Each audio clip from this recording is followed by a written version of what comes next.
Well, Gaffer, FA Cup this weekend and surely live on the TV. We obviously know when the TV is probably turning up. You've got to make sure that your lads put in the right attitude, I guess, first and foremost. Yeah, that and the performance, and we want to make sure we've got a big motivation ourselves to get in the third round. Yeah, you'd think the TV are here for the shock, the banana skin that it is. All credit to Chorley for getting through against another League One team and away to Wigan. So I've watched that game. They came back in it very well. Very good in transition, counter-attack. So listen, it's not going to be an easy game. We've got to go about it the right way, have the right mentality, get a similar performance to Tuesday, and I'll be happy. And ultimately, they've got nothing to lose. I guess they'll come out and try and play as best they can, I guess. Absolutely nothing to lose at all. And obviously, they come here as the underdogs for obvious reasons.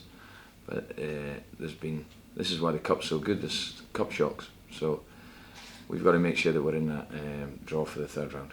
And later kick-off, I guess that just pushes everything back as you normally would. But yeah. I suppose you're used to these random kick-offs now. Yeah, it doesn't bother us. It's good for us as a club to get a bit of income from the television. There's a bit of income to get into third round. So when the FA Cup starts, the first aim for the club is can we get in the third round and then see what happens after that. And hopefully that's the case. From an injury perspective, Jonson Clarke-Harris obviously went off towards the end of Tuesday. How's he? Well, the scan was all clear, which was good. That was the main thing. No break, no ligament damage, a little bit of a strain. There's a bit of swelling that needs to come out before Saturday. So he has got a chance. Flynn Clark and Nathan Thompson both trained today, trained very well. So we're getting the bodies back. And you said after the game on Tuesday, you don't want to make as many changes because you don't want to disrupt any momentum. Is that just you sort of look at the bodies and see who's in the shape you want, I guess? I'm going to treat this game like any other. I'm not going to treat it in the sense that do I make 6 or 7 changes. I don't think the need is there. We obviously have got 2 league games after that, but there's a possibility that if Wimbledon win tonight, we'll be put back 24 hours to the Wednesday anyway, so it's another 24 hours rest. So my only consideration is getting through, and I'll play the strongest team I can. And you want to see a similar performance to what you saw on Tuesday, because I know you like to analyse games after you watched it back, but I can't imagine you were any less pleased than what you were on Tuesday. No, I was very pleased. The performance as a whole was very good, both attacking wise, tempo wise, energy wise. In terms of the defensive side of things, very good shape. I was really, really pleased with the performance. On another night, it could have been 4 or 5. That was the only thing missing, getting that second goal, which made it a little bit edgy, which, if we hadn't won that game, it would have been a bit of a travesty. So no, I was delighted with Tuesday. It's disappointed as well, whereas a group over the last 2 performances before that were just as happy with the performance, and it was needed. The clean sheet, the comfortable win in sense of the way the performance was, much needed, and that's the marker moving forward, hopefully. But in the main, they've been very good, the players. We're on a target of 2 points a game, which is never easy to get to, especially after 14 games. We've managed to do that. We've got 9 wins in those games. So overall, very pleased, and hopefully we can, get in the third round. You mentioned a marker. I think Fraser Blake-Tracy said himself after the game that what he needs to improve on is his consistency, both in terms of performance but also game to game as well. And if he reaches the levels that he did on Tuesday, then you'd be very happy with what he's providing. I was delighted with him. I thought he brought great balance to the team.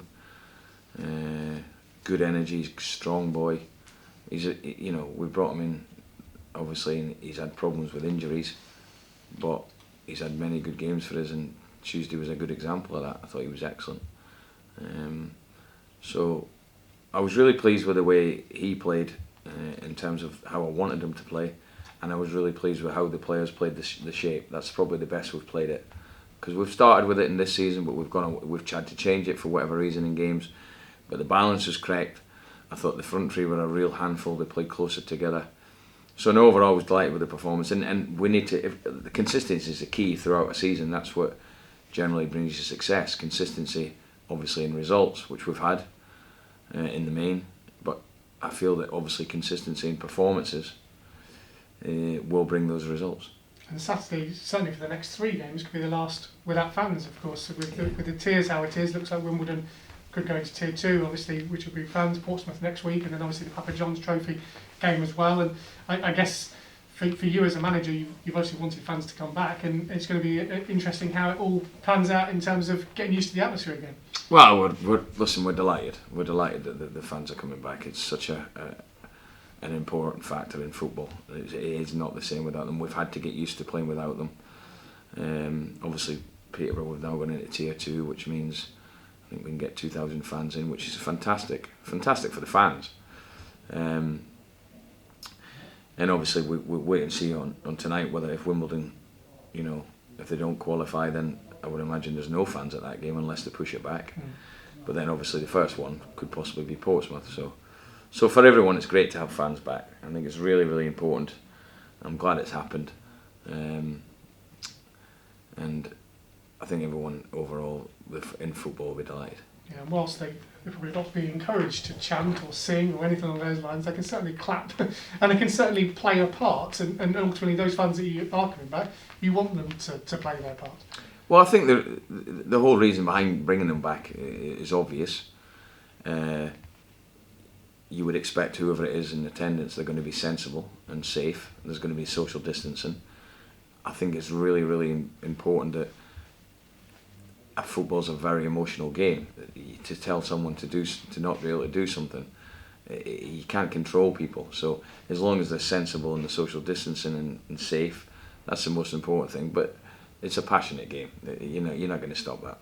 And then they'll be able to hear everything you're saying as well. Yeah, you've got to be careful. I mean, like the fourth official on Tuesday, there's certain things go on. Referee, man, you might. You forget. It's natural that you forget. And he's like, well, you can hear everyone. Everyone can hear you, sorry. And I'm like, well, that's not my fault. I mean, it is, as a manager, you do have to be mindful because sometimes you say it and you're aware of it and you think, you check yourself. But, they are going to hear everything that's said. But we hope that there is an atmosphere generated. But I think for people just to get out and get to football games and I think that's the most important thing.